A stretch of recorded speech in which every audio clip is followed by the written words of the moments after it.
자, 오늘은 소요리문답 제17문, 18문, 19문 말씀을 가지고 나누고 함께 기도할 제목들을 좀 구하겠습니다. 아까 오프닝 때 우리 이장호 목사님도 말씀하셨지만 이 소요리문답이 곳곳에 조금 무거운 주제들이 있음에도 불구하고 그리스도인들은 진리를 아는 기쁨이 있기 때문에 오늘 이 교리 또 이 말씀을 통해서도 하나님께서 우리를 다시 한번 구원의 빛, 그 진리의 기쁨을 좀 주시기를 다시 한번 은혜로 간구합니다. 자, 소요리문답 17, 18, 19문인데 17문만 먼저 좀 읽을게요. 17문. 제가 질문을 드리면 여러분이 답이 굉장히 간단한데 한번 읽어주시면 좋겠습니다. 17문. 그 타락은 인류를 어떠한 상태에 빠뜨렸습니까?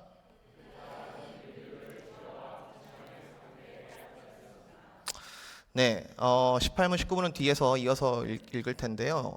이 소요리문답에서 이제 인간의 범죄와 타락에 관한 질문이 여러분 가진 책자를 보시면은 13문부터 오늘 읽을 19문까지 이렇게 이어져 있습니다. 그래서 인간이 어떻게 범죄하였고 그 타락의 내용이 무엇이며 그 타락의 영향이 무엇인지를 이제 한 챕터 안에 이렇게 담고 있는데요. 지난주에 먼저 우리 박덕준 목사님을 통해서 첫 인류 아담과 하와가 범죄한 사건이 뭐냐, 그 내용이 뭐냐 이걸 중심으로 해서 그게 어떻게 죄가 되고 그게 어떻게 후손에게까지 이제 영향을 미쳤는지를 봤는데요. 그 타락 이야기는 우리가 너무 잘 알고 있는, 그러니까 기독교인이라면 너무 상식적으로 알고 있는 그런 이야기면서도 그 짧은 이야기가 인간의 처지에 대해서, 인간의 정체성에 대해서, 본성에 대해서 이야기해주고 있고, 나아가서 우리가 그러면 왜 구원이 필요하겠는가라는 시작점이 되는 아주 중요한 그런 이야기입니다.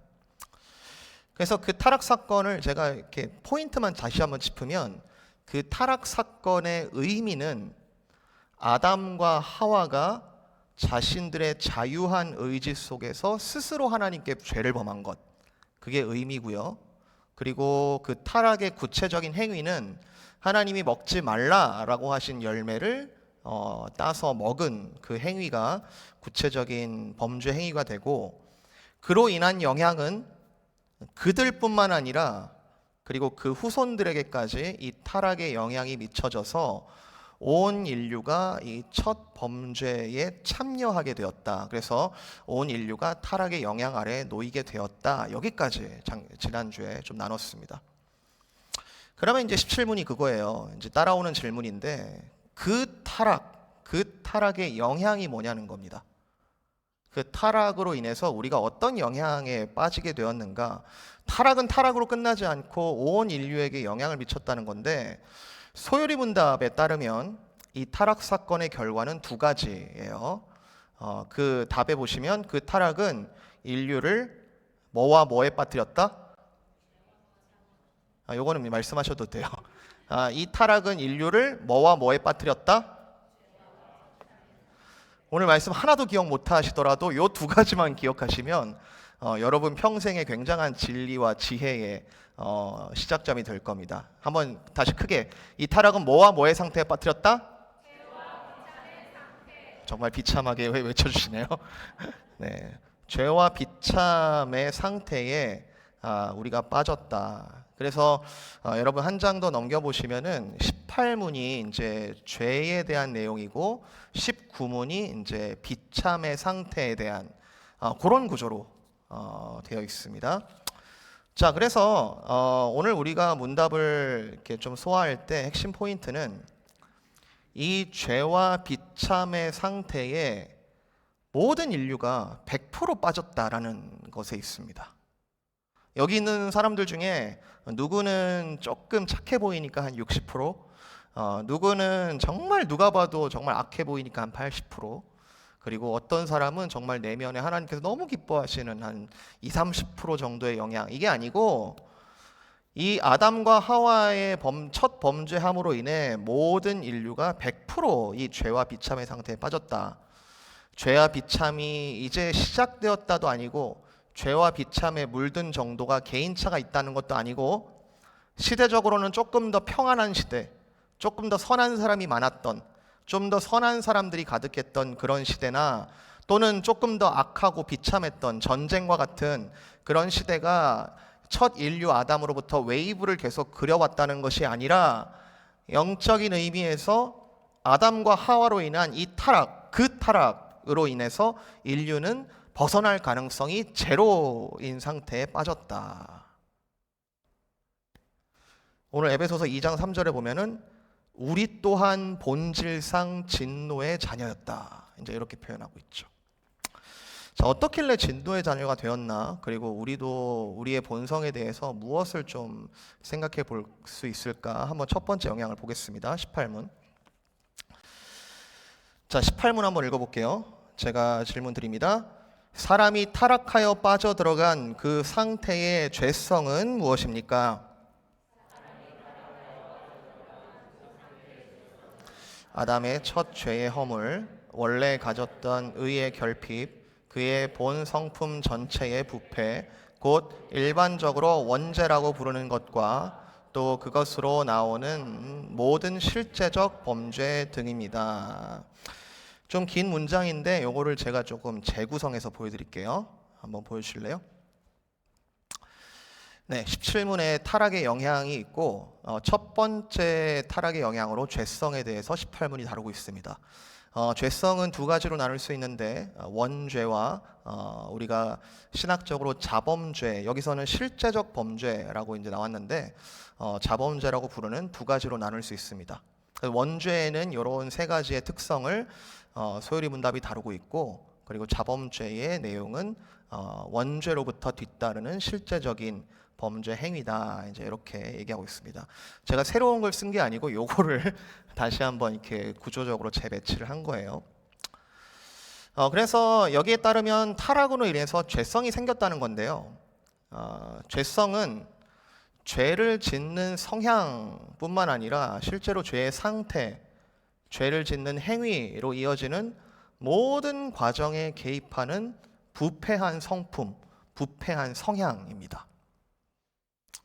문답에 따르면 원죄, 오리지널 신이라고 부르는데, 이 원죄는 모든 인류의 죄의 최초의 원인이 되고, 그리고 모든 죄들의 재료가 되고, 그리고 자범죄, 트랜스그레션이라고 부르는데, 원죄로 인한 영향 아래에서 우리의 존재가 실제적인 죄를 생산하는 그런 단계에 참여하고 있다, 이제 이런 이야기입니다.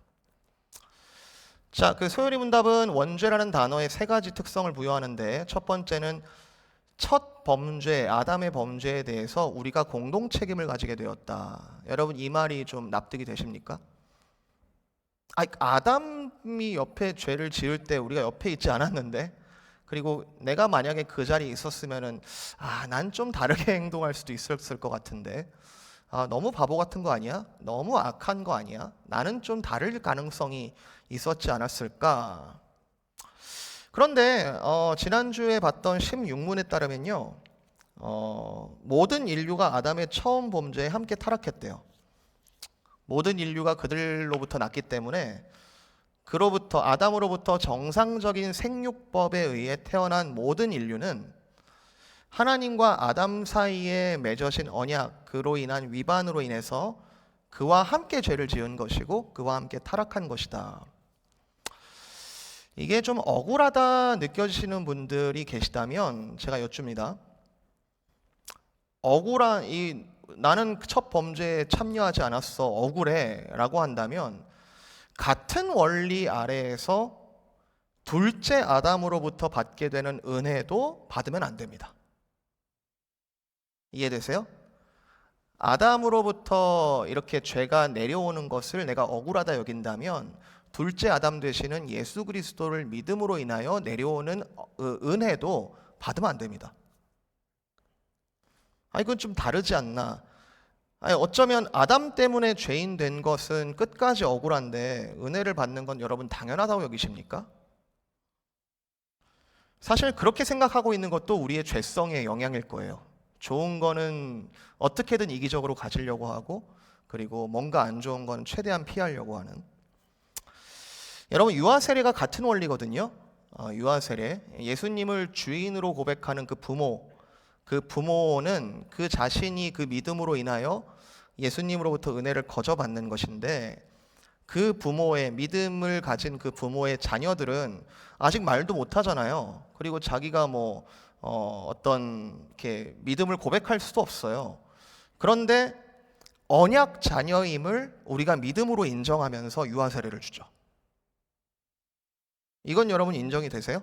이건 인정이 되세요? 그래야 될 것 같아요? 그러면 부모의 범죄함이 자녀의 범죄로 이어진다는 것도 당연해야 하는 거죠.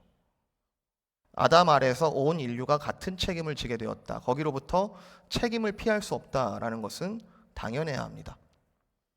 근데 이런 제가 논리적인 그리고 언약적인 이런 설명뿐만 아니라 두 번째, 세 번째 특성이 모든 인류가 죄성을 가졌다라는 실제적인 현상에 근거를 하고 있는데, 두 번째, 이 타락의 영향으로 죄성을 가진 인간은 더 이상 의로움을 원하지 않는다.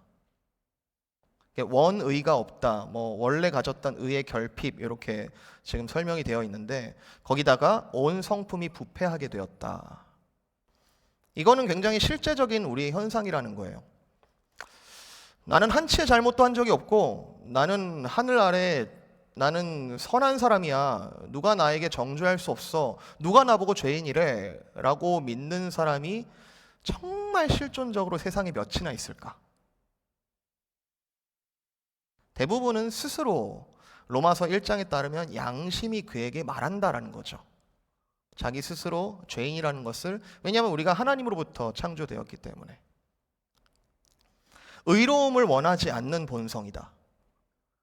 성경이 수많은 이야기들을 통해서 증거를 하죠. 구약 성경이 특별히 그 언약 백성을 주인공으로 하는 굉장히 협소한 이야기처럼 보이지만, 아담 이래로 범죄한 인류의 본성을 잘 보여주고 있습니다.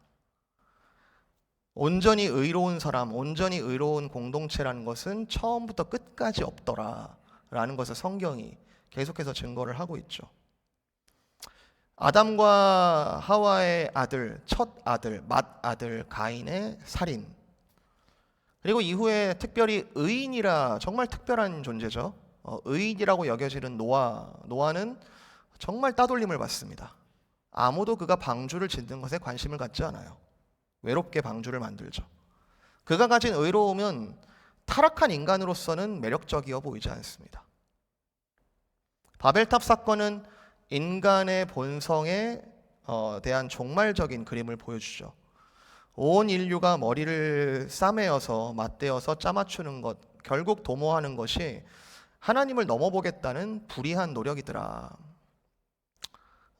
여기서 의라는 것이 창조시 하나님께서 주신 의인데 그 의를 상실하니까 이런 모습들을 보이더라. 인간은 의로운 행위 모두를 다 잃어버렸다. 바울이 정확하게 표현하죠. 의인은 없나니 하나도 없다. 그리고 온 성품이 부패하였다. 아니, 일부분만 부패했으면, 사람들끼리 좀 짝을 잘 맞추면 안 부패한 부분끼리 좀 뭉쳐서 인간이 좀 선함을 만들어낼 수 있지 않을까? 굉장히 여러분 죄에 대한 유명한 비유인데 아마 아실 거예요. 죄는 물컵에 떨어진 잉크와 같아서 그 물컵 안에 있는 화학적으로는 순수한 물은 도저히 존재할 수 없어지는 그런 상태가 되는 것이다. 여러분, 이런 지금 소율이문답이 고발하고 있는 이런 상태를 여러분 스스로가 자각을 하고 계시는지 잘 모르겠습니다. 여러분 어느 정도로 자각하고 계시는지요? 우리가 첫사랑, 하나님에 대한 첫사랑, 예수 그리스도의 첫사랑을 회복한다라는 것은 그때 있었던 우리의 본성적인 부패함을 다시 한번 돌아본다면 우리가 얼마나 어디로부터 구원을 받았는지 가늠해 볼 수 있을 텐데, 오늘 에베소서에서 바울이 지적합니다. 우리가 어디로부터 구원을 받았는가? 전에는 우리도 다 그 가운데서 우리 육체 욕심을 따라 지냈고 육체와 마음이 원하는 것을 하여 다른 이들과 같이 본질상 진노의 자녀였다. 바로 여기서부터 본질상 진노의 자녀로부터 우리가 구원을 받았다. 여러분 혹시 마음이 높아져 계십니까? 혹시 여러분 가난한 마음을 잃어버리셨습니까? 우리가 어디로부터 구원을 받았죠? 죄의 깊이는 곧 은혜의 높이가 됩니다. 그리스도를 찾게 되는 두 가지 요소가 있는데, 하나는 내가 지은 죄가, 그리고 나의 정체성이 얼마나 비참하고 얼마나 나를 괴롭히는 죄가 무서운지를 아는 거예요. 그 죄의 깊이를 아는 것. 그 사도행전 2장에 사도들과 제자들에게 성령이 임할 때, 그때 그렇게도 무서워하고 두려워하고 도망가고 실패를 반복하던 베드로가 성령이 임하니까 당당하게 그 예루살렘 한복판에 서가지고 그 복음을 강력하게 전할 때 사람들이 마음이 찔렸다고 합니다. 그리고 그 죄의 깊이를 알게 되어 뭐라고 외치냐면, 형제들아 우리가 어찌할꼬, 우리가 어찌할꼬, 이 죄의 비참함과 이 비참한 상태에 대해서 내가 어찌할꼬. 거기가 구원의 시작이잖아요. 우리 중 어느 누구도 첫 범죄를 피할 수 없다는 것, 더 이상 하나님의 의를 원하지 않게 되었고 온 성품이 부패되었다라는 것을 아는 자각, 거기서부터가 구원의 시작 아닙니까? 그리고 아주 당연한 결과인데, 원죄로부터 뒤따르는 실제적인 범죄 행위, 우리 손으로 직접 행하고 있는 실제적인 범죄 행위들, 굉장히 직접적일 수도 있어요. 형제들을 친다든지 칼로 찌른다든지 실제적인 범죄 행위일 수도 있지만, 아주 교묘하게 사람을 말라 죽이거나 정말로 형제를 미워하는 그 괴로움을 내가 생산해내는 그런 실제적인 범죄 행위들, 우리가 어찌할꼬. 그래서 발버둥을 어떻게든 여기서부터 벗어나려고 발버둥을 시작해 보는데, 이리저리 헤매어 보는데 군대 귀신 들린 자, 어린 딸이 죽어가는 회당장 야이로, 혈루병에 12해 고생하던 여인, 이 모든 이들이 육체적인 문제 때문에 예수님을 찾아온 것처럼 보이지만, 예수님께서는 그들의 육체적인 문제뿐만 아니라 영적인, 내면적인, 아주 전인격적인, 완전히 거듭난, 중생한, 새로 태어난 그런 구원을 선언하시잖아요. 내 쪽에 방법이 없었던 사람들, 내 쪽에서는 할 수 있는 것이 없었던 사람들, 그 사람들이 예수님을 만남으로, 예수님께서 사랑으로 만나주심으로 그들이 이 죄성으로부터 벗어나게 되었다. 그러니까 끝을 알 수 없는 죄의 깊이는 내가 해볼 수 있지 않을까? 내가 은혜를 좀 감당해 볼 수 있지 않을까? 라는 것을 측량할 수 없을 정도의 훨씬 넘어가는 은혜의 높이를 대변하고 있는 것이죠. 하이델베르크 요리문답 제8문 비슷한 내용인데요. 이렇게 말하고 있습니다. 질문: 우리는 과연 선은 조금도 행할 능력이 없고 모든 악에게로 기울어지는 성향을 지녔을 만큼 부패해 있습니까? 답: 예, 정말 그렇습니다. 하나님의 성령으로 거듭나지 않는 한 우리는 그럴 수밖에 없습니다. 심지어 웨스민스터 신앙고백서 6장 5항은 5조는 신자의 죄성, 불신자의 죄성만이 아니라 신자의 죄성까지도 이렇게 이야기를 하고 있어요. 이러한 본성의 부패는 이 세상을 사는 동안에 중생한 사람들 안에도 남아있다. 그리고 그 부패함이 그리스도를 통하여 용서받고 억제되고 있다 할지라도 본성 자체와 본성에서 비롯되는 모든 행동들은 참으로 그리고 완전히 죄와 죄된 것이다. 이 탄식을 바울이 로마서 7장에서 하죠. 내 속에 선을 행하는 것이 없다. 내가 원하는 바 선은 행하지 않고 나는 도리어 원하지 않는 바 악을 행하고 있는도다. 만일 내가 원하지 아니하는 그것을 하면 이를 행하는 자는 내가 아니요 내 속에 거하는 죄니라. 그러므로 내가 한 법을 깨달았노니 곧 선을 행하기 원하는 나에게 악이 함께 있는 것이로다.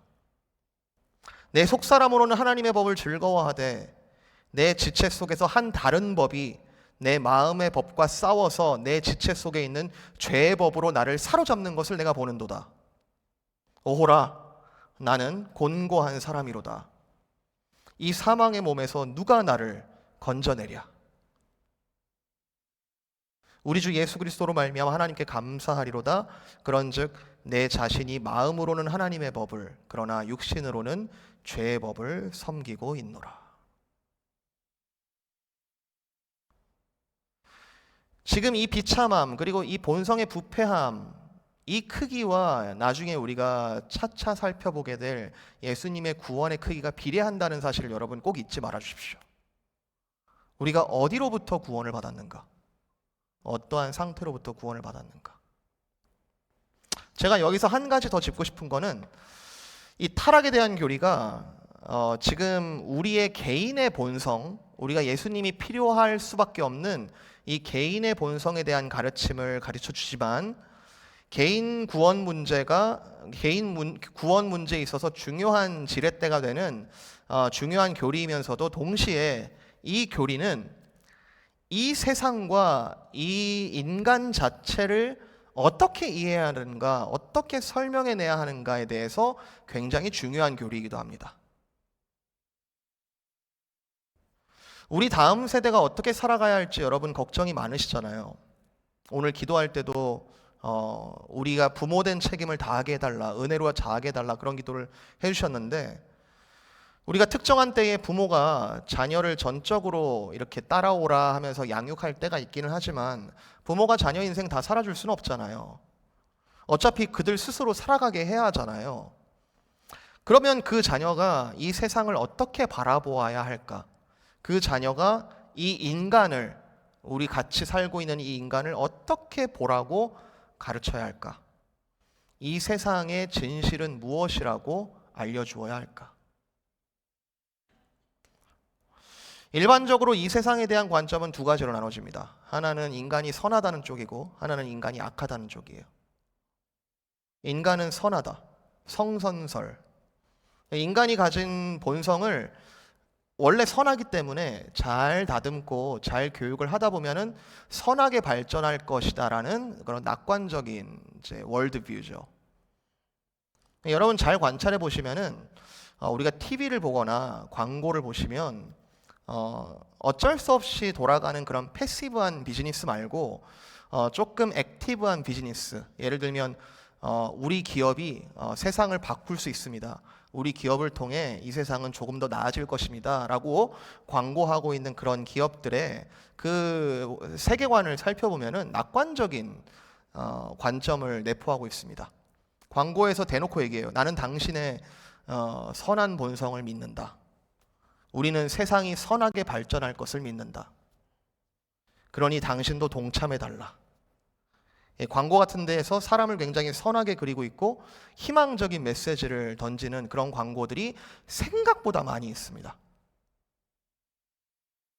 그런 기업들의 제가 내부 사정을 잘 알지도 못하면서 그런 가치관이 다 틀렸네 싸잡아서 제가 이야기하고 싶지는 않습니다만, 문제는 그런 광고들을 수용하는 이 소비자들에게 있어서 이 세상이 조금만 더 노력하면 좀 선하게 작동할 수 있을 것 같은 어떤 착각과 왜곡이 심겨질 수 있다는 거죠. 어쩌면 그 광고를 하는 기업이 그걸 노리고 있는 걸 수도 있고요. 이에 반해서 기독교인은 극단적인 성악설을 지지합니다. 인간의 본성에 대해서 굉장히 비관적입니다. 아까 하이레벨 그 요리문답, 우리가 그만큼 부패했습니까? 예, 그렇습니다. 인간은, 그리고 인간들이 모인 세상은 본성적으로 악하다. 선함을 도모할 수 없다. 성악설을 지지하죠. 비관적입니다. 그런데 이 기독교인의 비관적인 세계관의 중심에는 그냥 비관적인 것으로 처음부터 끝까지 가득 차 있는 것이 아니라 그 중심에 예수님이 계세요. 예수가 없이, 예수의 영, 성령이 없이는 전적으로 비관적이다. 맞다, 불가능하다. 그러나 만약 예수님을 만난다면, 예수님이 그 인간을 만나주신다면, 이러면 얘기가 다르다. 그러니까 즉 기독교인들은 굉장히 염세적인, 세상 뭐 있어, 그냥 이대로 흘러가라 그래, 염세적인 비관론자들이 아니고 해답을 가지고 있는 비관론자들이에요. 기독교인들은 성령께서 조명해 주셔가지고 자기 자신의 부패한 본성에 대한 자각, 그것과 더불어서 계시를 통해서, 말씀을 통해서 인간의 최악의 모습들을 알고 있습니다. 최악을 여러분 일부러 쫓아가서 돼지가 진흙탕에 뒹굴듯이 일부러 경험하실 필요는 없어요. 은혜를 더하려고 죄에 거하실 필요는 없어요. 그런데 수많은 말씀의 증거들을 우리가 읽어나가면서 계속해서 말씀 속에서 우리가 진리를 발견할 때 인간의 본성이 최악이라는 것을 우리는 알고 있습니다. 그래서 최악을 잘 알기 때문에 인간 자체에 그렇게 기대를 많이 하지 않습니다. 이게 그만큼 우리가 패시브하게 살아간다는 뜻이 아니고 인간의 연약함에 대한 포용성이 커지는 거예요. 인간이 이만큼 연약한 걸 내가 알기 때문에, 이만큼 부패하다는 것을 알기 때문에 어떤 인간도 정말 주님이 필요하고 그 연약함에 대해서 내가 이해할 수 있는 그런 세계관이 생기는 거죠. 죄성의 깊이만이 아니라 그만큼의 은혜의 높이를 아는 크리스찬들은 나의 본성으로는 도저히 이해할 수 없는 사람을 이해하기 시작합니다. 점점 용납하게 돼요. 그가 가진 죄성과 그가 가진 현재의 비참함에 대해서 아파하지만 그 모든 죄악된 현실보다 은혜가 더 크다는 것을 알기 때문에 그리스도인들은 그의 죄악과 비참한 현실로부터 구원해 주실 그리스도 안에서 그를 다시 바라보기 시작합니다. 여러분이 자녀들을 바라보는 관점 아닙니까? 이가 참 연약하지만 그러나 그리스도 안에서 정말 든든하게 설 것을 믿고 여러분이 끝까지 사랑으로 인내하며 참고 기다리지 않습니까? 본질적으로 성령으로 거듭나서 하나 된 부부, 그 부부와 각자의 이기적인 이유로 만난 부부는 서로서로의 하나됨의 수준이 너무 큰 차이가 있어요. 더 착하고 의로운 사람들끼리 만났다는 뜻이 아니라 서로에 대한 연약함을 잘 알고 있고, 부부이기 때문에 서로에 대한 연약함을 너무나 잘 알고 있고 그의 최악에 대해서 내가 이미 알고 있기 때문에 지금보다 더 연약할지라도 끝까지 사랑할 수 있는 준비가 되어 있는 거죠. 하지만 이기적인 이유로 남과 여가 짝을 이루어서 부부를 이룬 것하고는 너무나 큰 차이가 있습니다. 기독교인들은 사회 제도나 한 시대의 리더에 그렇게 목을 매지 않습니다. 우리에게 주신 때, 그리고 악한 때라 할지라도 악한 시절에 우리가 어떻게 행동해야 되는가도 참 중요한 문제이겠지만 우리가 예수님보다 더 크게 어떠한 제도라도, 예수님보다 더 크게 어떠한 인간 리더라도 인간 본성 자체를 바꾸지는 못합니다. 오히려 기독교인들은 어떠한 제도보다, 어떠한 리더들보다 더 확실한 변화에 의지하는데 이 본성으로부터 벗어날 수 없기 때문에 유일하게 벗어나게 하시는 그분, 우리에게 오셔서 스스로 부활하시고 죽음이 아닌 새 생명을 시작하신 예수님께서 다시 오실 것이다라는 약속을 굳게 믿으면서 각자가 서 있는 그 자리에서부터 진짜 복음을 전파하고 적용하는 사람들이죠. 그게 우리를 향하신 부르심이고 그게 공동체적으로 보면은 이 교회예요. 누가 스스로 의로운 사람들이 여기 다 모였습니까?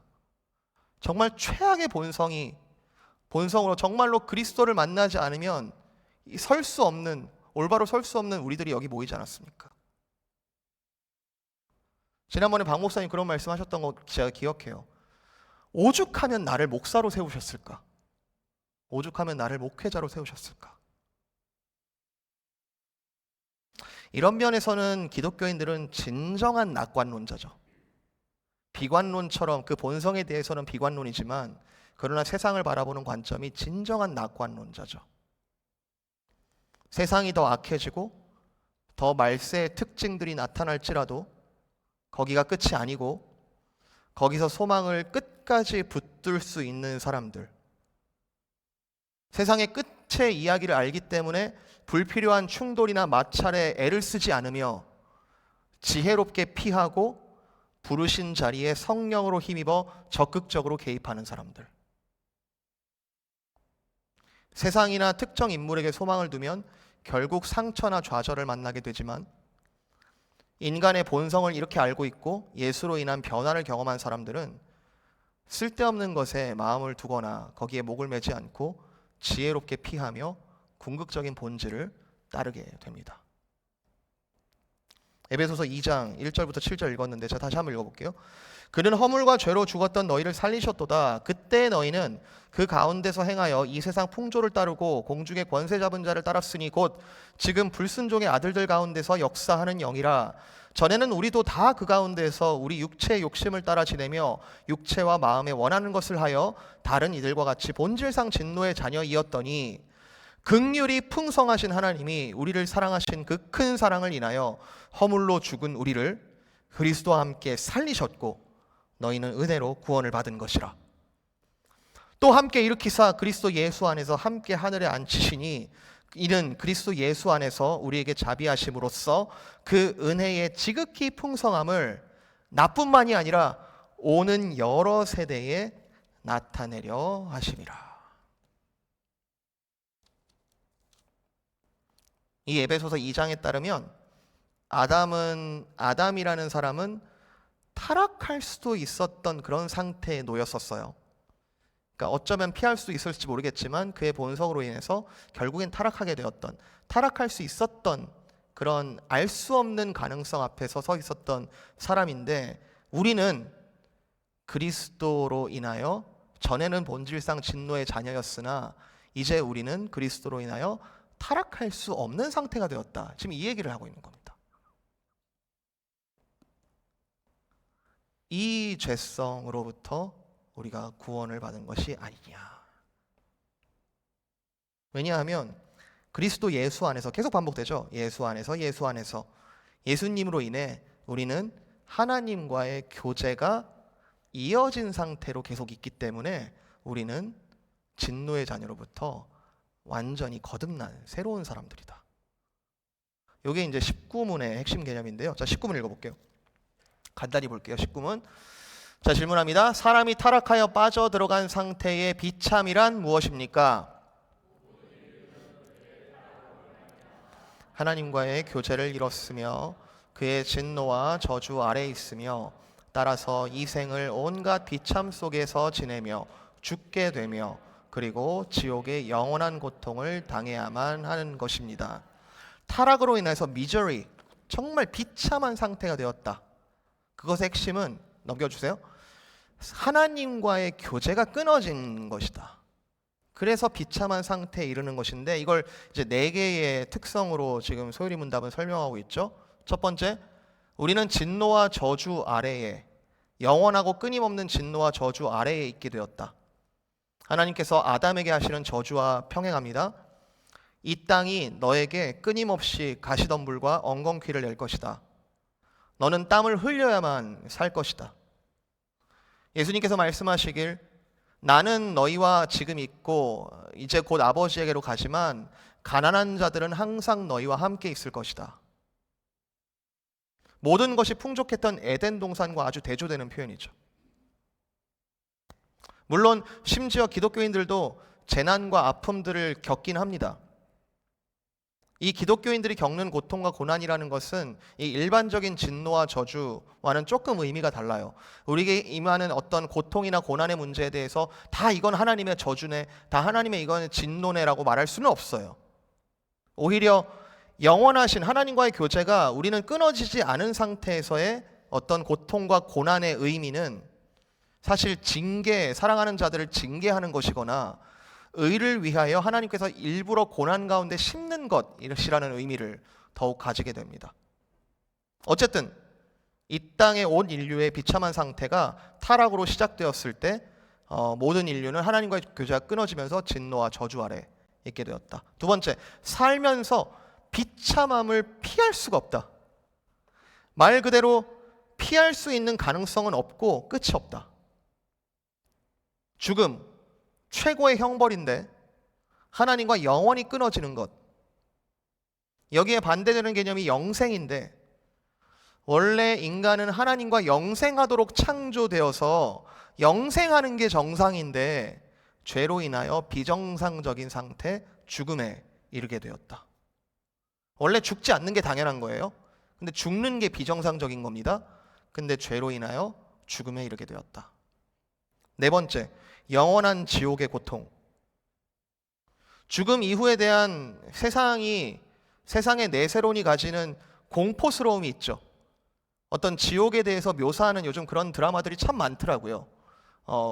죽은 다음에 그 세계에 대해서 막 상상으로 이렇게 만들어내는 그 내세를 보면은 대부분이 공포스럽고 정말 영원한 고통을 당하는 그런 걸로 그려지더라고요.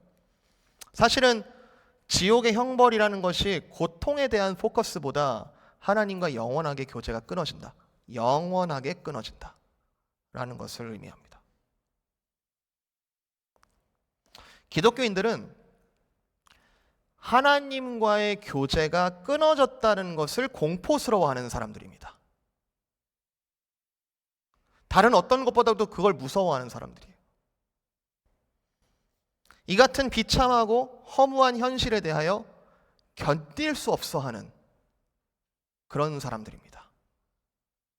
내가 그리스도로 거듭나서 살아가는 가운데 죄가 들어오면 치가 떨리고 그 죄로 인한 또 나에게 비참하게 들어올 상황들을 예상하니 정말 견딜 수 없이 힘들고 양심의 가책을 받고 다시 한번 회개하지 않을 수 없는 그런 사람들이 기독교인들이죠.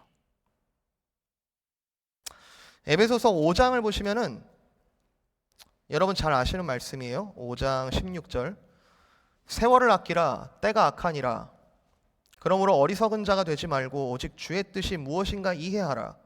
술 취하지 말라. 이는 방탕한 것이니 오직 성령으로 충만함을 받으라.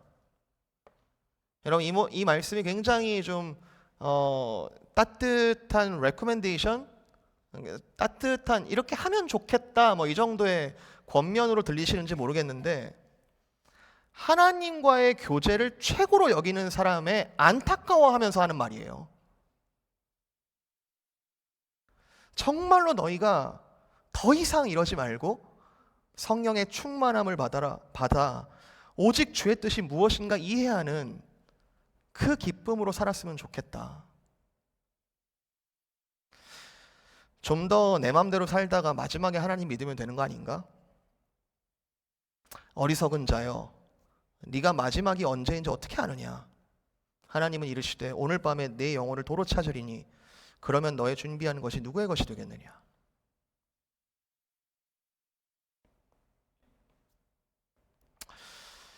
사랑하는 성도 여러분, 말씀 이 정도로 맞춰야 될 것 같아요. 제가 시간이 많이 간 것 같아서. 근데 오늘 말씀, 오늘 이 교리는 너무 분명합니다. 성령님이 우리 안에 계실 때 저와 여러분 안에 깊숙이 자리 잡은 어떤 본성적인 죄성, 그리고 그 비참한 현실의 실상을 괴로워하게 만드시는 그런 은혜를 주시기를 진심으로 여러분 축복드립니다. 우리 처음에 그런 찬양했잖아요. 빈들의 마르풀같이 시들은 나의 영혼, 주님의 허락하신 성령 간절히 내가 바란다. 가물어 메마른 땅에 단비가 내리시듯이 성령의 단비로 충만케 하여 주십시오. 우리의 양심이 아프다는 것은 그 자체로 유감이지만 참 치료의 시작이 됩니다. 거기서부터 시작이에요. 세상은 많이 흔들리기도 하고 사람은 변하기도 하겠지만 이 인간의 본성에 대한 가르침은 영원히 변함이 없을 겁니다. 뒤집어 보면 이 인간이 total depravity, 정말 전적으로 부패했다라는 이 교리는 예수님이 반드시 오셔야만 하는 필요 조건이 되거든요. 죄악된 현실에서 우리가 홀로 깨끗할 방법이 없습니다. 우리는 이 현실에 살아갑니다. 아담 이래로 모든 타락의 영향. 그러니 우리 모두가 예수님이 필요하고요. 우리의 죄성, 비참한 현실을 보게 하는 것은 1차적으로 우리가 예수님이 너무 필요하다라는 개인 구원의 이유가 되기도 하지만 오늘 많이 강조는 못했습니다만 나아가 2차적으로는 우리가 다시 이 놀라운 복음을 들고 뛰어 들어가야 할 그 부르심의 자리가 되기도 합니다. 부디 오늘 이 교리가 귀한 복음의 지렛대가 되길 주님의 이름으로 축복드립니다.